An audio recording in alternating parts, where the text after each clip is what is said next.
Hey there guys, so I want to do a review for this movie that just came out called Attrition.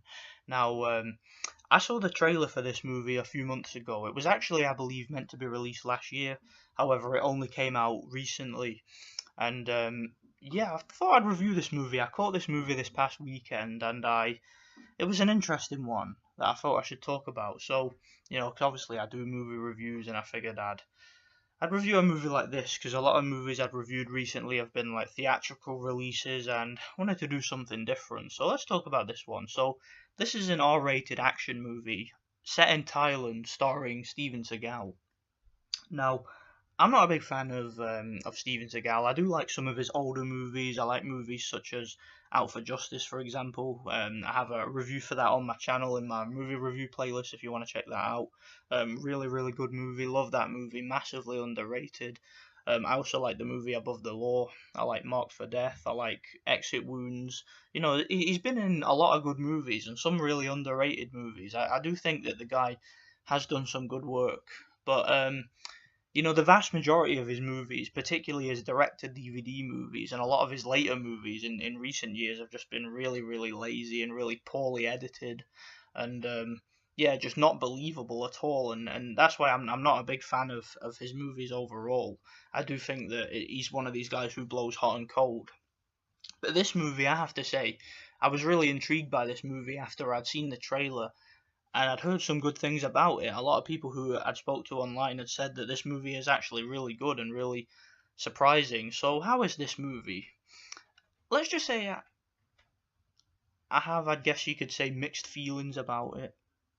First of all, in a movie like this, obviously the most important thing, and the most important thing is the action, the stunt work, and the effects. And I have to say, judging this movie on its action, on its stunt works, and on its practical effects, it's really, really good. It really, really holds up. I mean, there's no bullshit CGI in this movie. They use practical squibs, practical effects.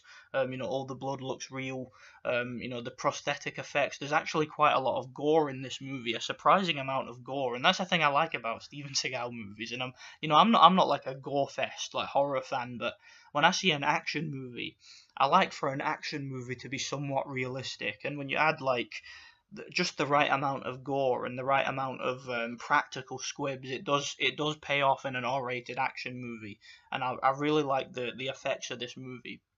Also, the stunt work in this movie is really good, which really surprised me because in a lot of Seagal's more recent action movies, the stunt work is very choppy and very poorly edited. But thankfully in this movie, and I think one of the things that separates this movie from a lot of Seagal's other recent movies, is this movie has a really, really well-rounded cast. The whole cast in this movie does a really good job in regards to their stunt work and their action sequences. And I think that you can really tell, and one thing about this movie that you can really tell right off the bat is how passionate the people involved in this movie were. The whole cast, as well as the producers, everything, the camera work, the cinematography. This movie looks fantastic. It really does, and you can see that a lot of effort was put into the productions of this movie. There's some really good production values. Like I said, the movie looks really nice. There's so many really realistic practical effects. And the problem with a lot of action movies nowadays is they rely on CGI, choppy edits, shaky cam, and all that kind of crap that we've come to expect from modern day action movies, particularly theatrical releases.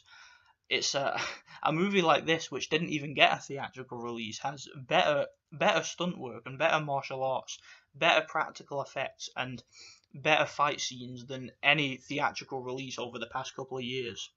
It's shocking, man. It really is.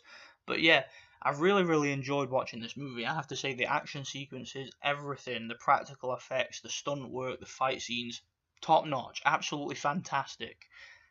This brings me to a negative with this movie. Now, I don't mind sometimes when a movie is a slow burner. What I mean by that is, if you guys have seen my review for Brawl in Cell Block 99, which was another R-rated action movie that I reviewed on my channel, that movie was a slow burner. What I mean was, it was a long movie, there was a lot of dialogue, there was a lot of emotional scenes, and the action was few and far between. If you're going to make a movie like that, you better have some damn good acting, and you better have a really, really interesting plot. And the problem is this movie doesn't. Plot-wise, I found the plot to be very basic. The acting isn't particularly great. I mean, the actors that are in this movie, I didn't know most of them. Obviously, Seagal is the title character, but he's never really been known as being really a great dramatic actor, and he'll even admit himself he's not a great dramatic actor. You know, he's a stunt guy, he's a martial arts guy. You know, he's not a great actor, and I don't really think that the cast were dramatic enough to warrant this movie being a slow burner. And it's weird because this movie's only about an hour and a half long. It's standard length for an action movie, but there's a heck of a lot of dialogue and a heck of a lot of slow burning moments in the movie where, you know, they use there's a couple of like flashback scenes, a few slow motion scenes, you know, some dialogue that didn't need to be there. You know, there's a couple of scenes which easily could have been edited out. And I just thought to myself that the movie could have used more. It could have used more action. I mean, it felt a lot longer than it was because there wasn't a lot of action. It was a very slow burner. You know, it was a very slow moving movie, and I just felt that a lot of those talky scenes could have used just some more fisticuffs, man. I mean, the only reason I see a movie like this is for fisticuffs and for fighting. And you know, again, I'm not saying that the acting was terrible. I'm just saying that if you're gonna have a slow burner, if you're gonna have a movie with a lot of dialogue and very plot oriented, it better have a tremendous plot and it better have tremendous acting. And I don't really think this one did. I mean, you better really blow me away with your story if you're going to be that way inclined. But I mean, the plot of this movie, how can I sum it up? You know, basically Seagal is living in Thailand. You know, he's a former member of like a elite group of mercenaries, which is pretty standard for a Steven Seagal movie when you think about it. I mean, it's all been done before. And yeah, he's living in this place. He's basically a healer and a martial arts teacher. Teaches people like Wing Chun, and obviously with Seagal being an Aikido master and all that, they have some of that in this movie.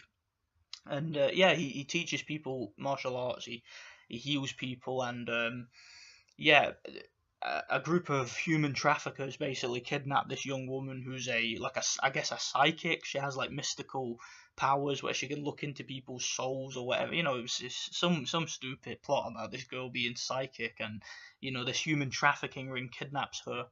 And then the girl's father goes to Seagal, and Seagal obviously has to, you know, he has to bring back his old mercenary lifestyle, and he has to get in touch with his old crew, and basically they have to track down this girl and save her. You know, that's the gist of the plot.